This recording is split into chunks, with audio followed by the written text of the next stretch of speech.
These expectations that we're talking about, they are based almost entirely on chronological age. They do not consider nervous system capacity.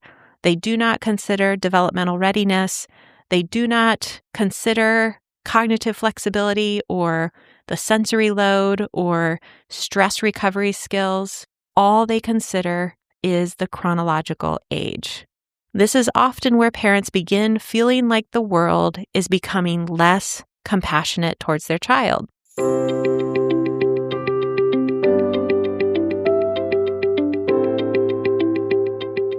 Hi there, and welcome to the Brain First Parenting Podcast. I'm your host, Eileen Devine, and I am a therapist, parent coach, and educator who supports parents that are raising children, teens, and young adults with brain-based differences and challenging behavioral symptoms. If you are a parent or caregiver of a child who has intense, confusing, relentless, or sometimes even scary behaviors, you are in the right place, and I am so glad you're here. Let's get started.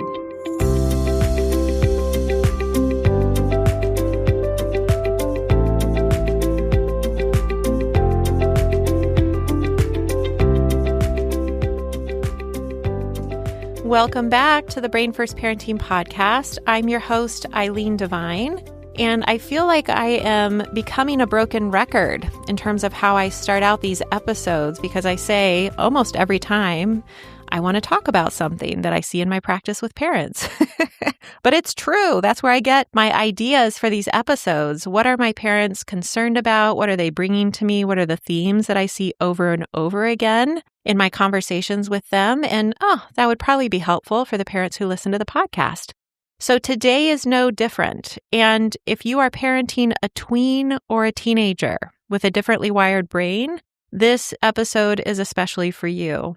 I hope today what we're going to talk about puts language to something that you may have been feeling already for a long time, but you haven't known how to explain it. And I call it the tween-teen expectation gap.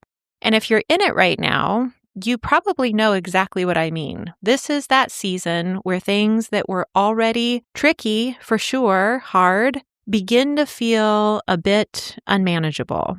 The stakes feel higher. The fear that you have as a parent regarding your child, it starts to intensify.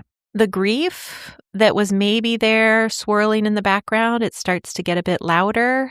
And the behavioral symptoms that your child has, those may start to intensify. And many parents in this stage begin living with this level of chronic stress, maybe even dread, that they feel deeply hopeless about, concerned about, ashamed to even admit out loud. Now, it doesn't mean that when their kids were younger, everything was easy or looked the way they expected. Things were definitely challenging for these parents, but they're noticing a shift. They're noticing a shift as their child enters into these tween and teen years. The strategies that once seemed to help, or at least helped a little, they aren't working in the same way anymore. Again, the behavioral symptoms may feel bigger, the stakes feel higher, and parents are beginning to realize that the gap between what the world expects of their child and what their child can actually manage is widening. And it's widening in ways that are becoming harder and harder to ignore. That realization, it can feel really scary and it can feel disorienting as a parent.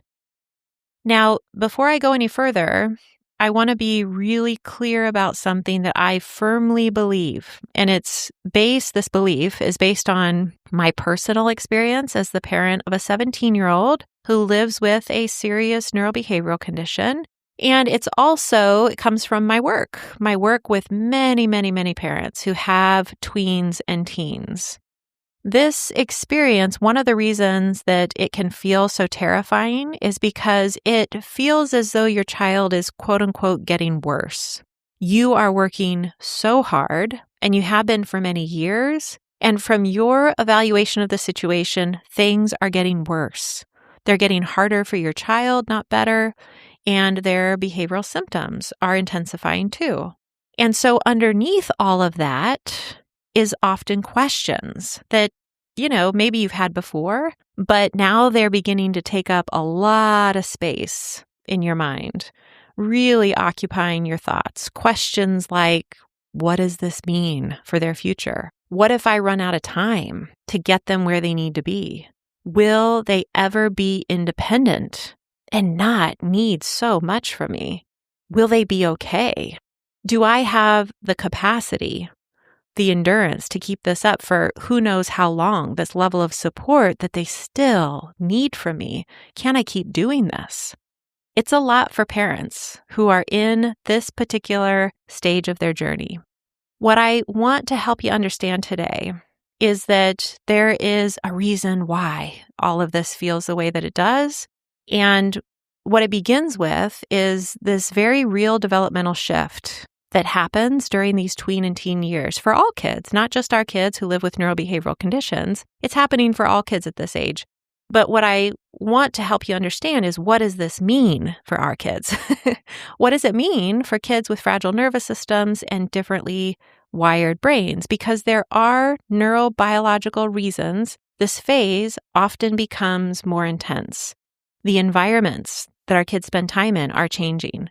The demands in those environments increase, and usually pretty rapidly at this age. Societal expectations of them intensify. Things like executive functioning demands start to skyrocket. Our kids at this stage, they want more autonomy, which is developmentally appropriate. But our kids aren't always safe being as independent as they desire to be. And then there's puberty, right? Puberty enters the picture, and we know that puberty changes stress sensitivity and it changes regulation. What this all amounts to is that there is this gap between what is expected and what is neurobiologically sustainable for your child. And that gap becomes harder to hide. It becomes harder for your child to compensate for. When we understand this through a brain-first lens instead of a behavioral lens, everything starts to make more sense.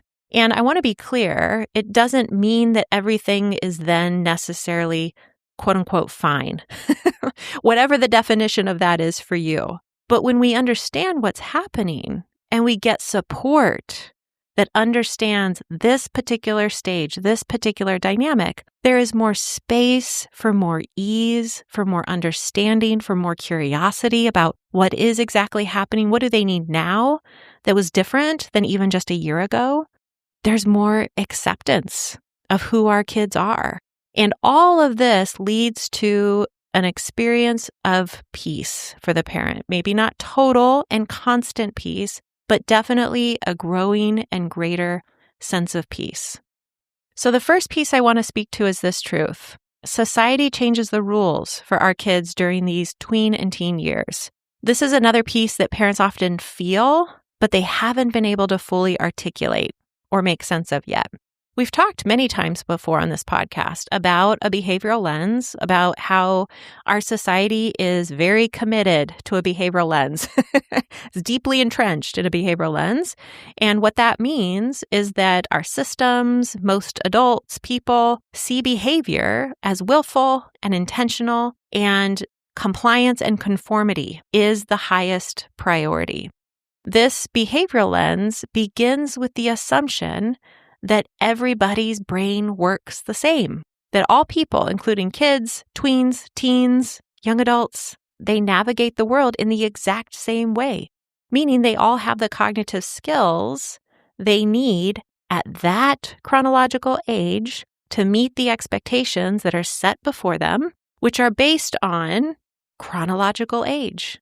Now, what this also means is that society is much more accommodating of younger children because they expect younger children to need more support based on their chronological age. They don't expect them to have these great emotional regulation skills. They don't expect them to be flexible all the time. They know that they do not have executive functioning skills, at least the executive functioning skills that an older child would. So a 4-year-old melting down in the grocery store people are more understanding, including us as parents. It doesn't mean it's easy when this happens, but we can make sense of it. Like, yep, this happens. This is the age. This happens with kids at this age. Or a 7-year-old who is struggling socially. Adults can more easily see that 7-year-old as still learning how to be a good friend. And so as a result of that, they give them lots of coaching, lots of opportunities to practice, opportunities to make amends with friends when it doesn't go well. They generally don't see that 7-year-old as a bad, uncaring, selfish kid. They see, this is a kid who is still learning these skills and needs additional support. Or a young child needing more support, supervision, flexibility. That's just more generally accepted by us as adults. It can be exhausting as a parent, but we expect it. So it's easier, generally speaking, to accept. And at this young age, when these things are happening, we look forward to when our kids are old enough to not need this level of supervision, this level of understanding, this level of support. We expect that to happen eventually too. And that also makes it more tolerable for us when it is happening. This is a stage. We will be through this at some point. But something shifts during those tween and teen years. The expectations, as I said before, for our kids start to rise very, very quickly. And this is because in typical development, tweens and teens are also growing leaps and bounds in their cognitive skills. This means that there is then this widening gap between societal expectations and where tweens and teens, like yours and mine, are in their unique development. Suddenly, our tween or our teenager is expected to, manage transitions independently. They're expected to handle this increase in academic pressure and the cognitive demands that come with that. They're expected to tolerate frustrations or disappointment or other uncomfortable situations and feelings. They're expected to recover from those experiences on their own to self-soothe. They're expected to have interpersonal skills to navigate the very complex social dynamics of these tween and teen years. They're expected to have insight into what they need and then be able to ask for it, to advocate for themselves. It's assumed that they will have impulse control, so they don't say those things that are going to get them in a lot of trouble or alienate them. They're expected to have more and more ability to stay organized, to set goals for themselves, to anticipate, to plan ahead, all of those executive functioning skills that become really necessary to navigate the expectations of the tween and especially teen years. I could go on and on. I'll just leave those as a few examples. My point in giving those examples is to really highlight that in the younger years, there are much fewer demands and expectations put on kids that require complex cognitive skills. So the environment naturally accommodates them to a degree. When they enter the tween and teen years, these accommodations that kids like yours and mine still need, they're no longer provided automatically. We have to prove that our kids still need them. And sometimes that's really, really difficult to do.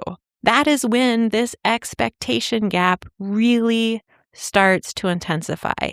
These expectations that we're talking about, they are based almost entirely on chronological age. They do not consider nervous system capacity.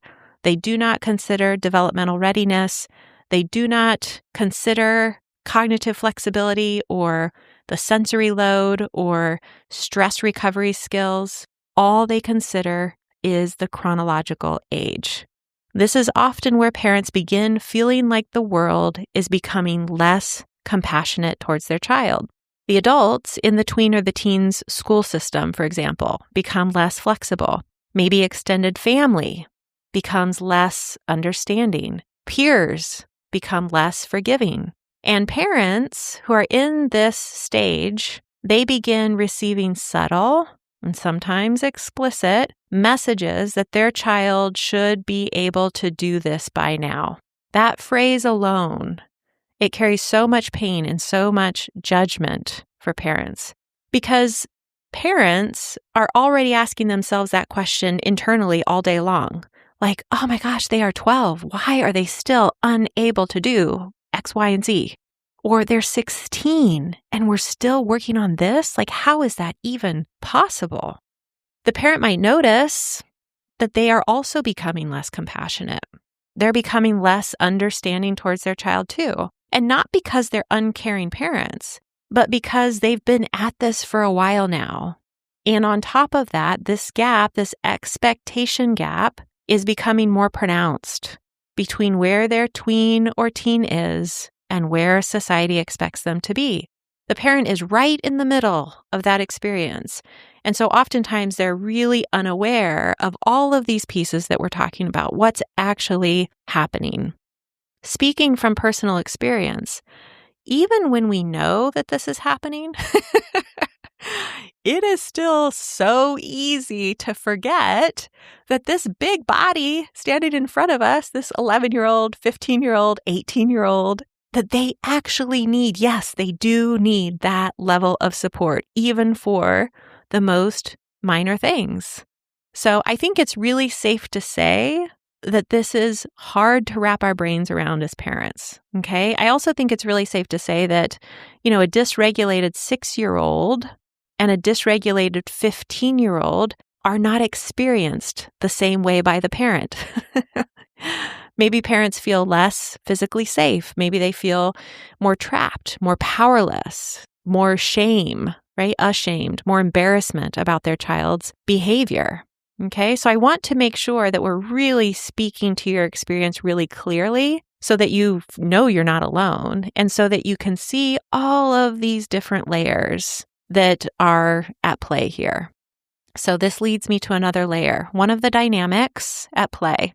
During this period that we're talking about, parenting tweens and teens with neurobehavioral differences, it is when you begin to see more clearly the gap in maturity or skills between where your child is and their peers, or maybe even their younger neurotypical sibling, right? I want to be sure to highlight this because it's such a common experience for parents in this stage, but it's also where parents can feel a lot of grief, a lot of sadness, and also some panic, wondering things like, why is this happening? What is happening? Is my child progressing at all? Because in comparison to their peers, it can feel like they aren't. Now, I want to be really clear about this piece. Your tween or your teen is still developing. They are growing, they are maturing. But development is not always happening evenly across all areas. And it is almost always not happening as quickly as society expects it to for a child of their chronological age. Okay? It's different measuring sticks for the peers versus our kids. And when we try to use the same measuring stick, it doesn't add up. And that leads to that panic and that fear that we have.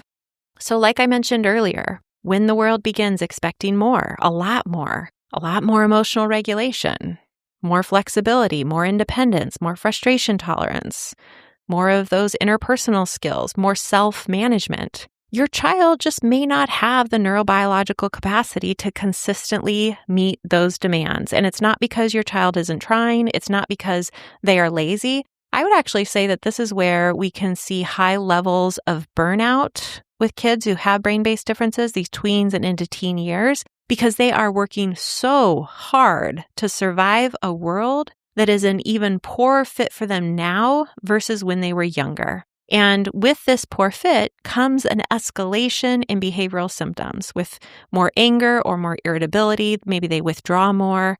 They move away from the world instead of stepping into it. It's because the demands being placed on them at this really intense tween and teen stage of life are now outpacing what their brain and their nervous system can sustainably manage. All right, I want to be sure that we focus on your experience a bit more. We've touched on it throughout this episode so far, but it is so important when we're talking about this tween-teen expectation gap. It is a very delicate, this may be the right word, delicate stage of the parenting journey in my experience.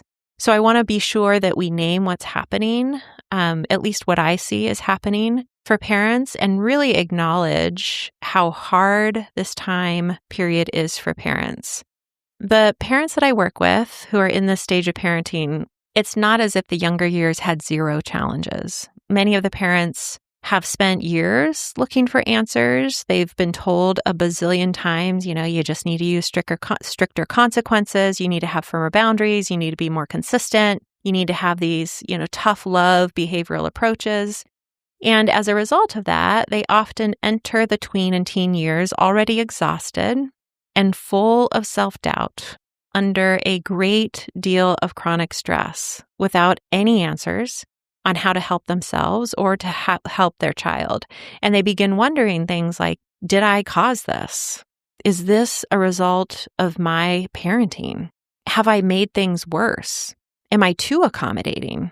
Or is it that I've not been accommodating enough? Is that why things feel harder? There is so much questioning and there's so much doubt. And parents start thinking, what if this is my life forever? And with that question comes a heightened sense of grief for that parent. Maybe earlier on, they're still holding understandable hope that their child may simply catch up, that this is just a phase that they're going through. They've been told that a million times. Oh, they'll grow out of it, don't worry. That the maturity will come online, that the development will even out, that this phase will pass. But during these tween and teen years, many parents begin realizing oh, okay, what if my child continues to need significant accommodations and support for much longer than I expected? Maybe in some cases, indefinitely. And that realization can feel devastating. They begin to see clearly who their child is from this brain and nervous system informed lens, this one that we're always talking about here.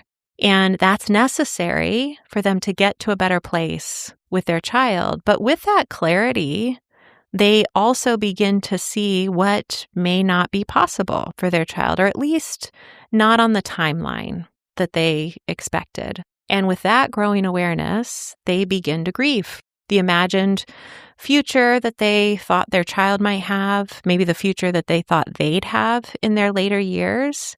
Believe me, I can speak from personal experience on how real and how hard that grief is. This is when it is so easy for us to fall into a behavioral lens mindset. It makes sense why this happens, that maybe you begin to understand your child's brain differently. Maybe you found this information when they were a little bit younger. The idea of accommodating them, you don't meet the same sort of internal resistance. But as they get older and move into this tween and teen years, and you start to have this growing fear, you start to feel like the clock is ticking, we can fall into a behavioral mindset very, very quickly. And we can push harder against this brick wall, which is just who they are with their lagging skills at this moment in time. So maybe you're experiencing everything I just touched on, and your child is growing older in age, and so everything suddenly feels more consequential. Like I said, the time is ticking. There's only so much time left to get your child to a certain place in terms of their independence, and that it's all on your shoulders to make this happen. Things begin to feel more urgent. So then that urgency, that fear, it begins to drive our behavior. We find ourselves back into this reactive cycle. We have lost our curiosity about what is behind their behavior. It is such a common and understandable pattern that I see. Here's the thing. Parents like you deserve support. You deserve understanding around this tween and teen expectation gap that emerges seemingly out of nowhere. And parents need to know that this experience is not random. It's not unexplainable. And that this is the time, maybe more than ever, that we as parents need to dive in fully to understanding our tween and teen from a brain-first lens. Their well-being in this very delicate stage really, really depends on that. This is not about your child, who you already know is complex, suddenly becoming a terrible tween or a challenging teenager. This is what happens when a brain that works differently and a fragile nervous system is asked to do more than it can consistently manage. This phase often reveals the extent of the mismatch that was already there underneath the surface, but the gap is widening. And when we remember that, and we can take a step back from that behavioral lens, and we can see what's happening through a brain first lens, we can stop asking, how do I make my tween or teen comply? And we can begin asking, okay, what support, what accommodations, what understanding do they need here at this stage of their life? I can feel things have shifted. Let's reevaluate. Let's make different plans. Let's see what we're missing. Where is there this widening gap between what the world expects of them and where they are in their development? That shift changes everything, not overnight, but fundamentally. If this episode resonated with you as a parent, I would love to hear from you. I'd love you to send me an email. You can reach out to me through my website. You can find me on social media and send me a direct message. Let me know what your experience with this tween and teen expectation gap that we talked about today, what it's been. I'm really curious to hear your reflections. Alrighty. Thanks as always for listening. And until next time, take care. Hey, it's Eileen here, and I have a quick favor to ask of you before we say goodbye for today. There is one simple way that you can support this podcast show, and that is by hitting the follow button on the app where you're listening to the show right now. This year, my number one goal is to reach as many parents as I can who are parenting kids with brain-based differences and challenging behavioral symptoms so that they have access to information that is absolutely essential to understanding their child and experiencing less chaos and devastation in their homes. That is why this show was created. Helping me extend my reach by hitting that follow button on this app will help me more than I can fully articulate. Thank you, and please know that I appreciate it so much.